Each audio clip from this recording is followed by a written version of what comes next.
Avoid the unhappy and the unlucky.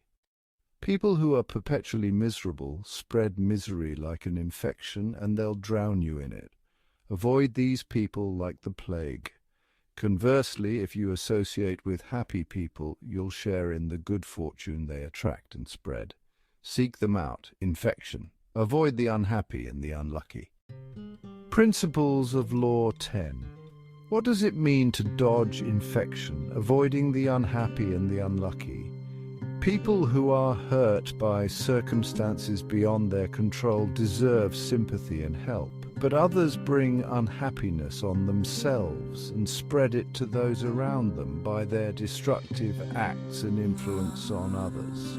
You can't change or improve them. They will change you by afflicting you with their problems. People are highly susceptible to the emotions and pathologies of those they spend time with. Chronically miserable and unstable people have the greatest influence because of their intensity.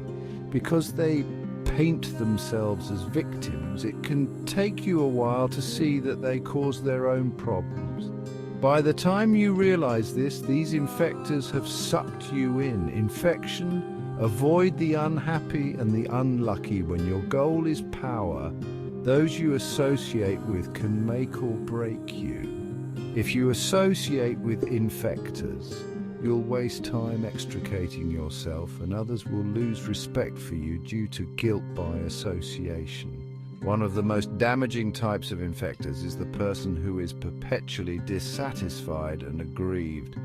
Cassius, who conspired against Caesar, is an example of a miserable person. He couldn't stand anyone more talented and accomplished than he. His dissatisfaction and hatred of Caesar infected Brutus, who likely would have waited to ascend the throne. The result was one of the great tragedies of history. The only way to fight this type of infection is by removing it.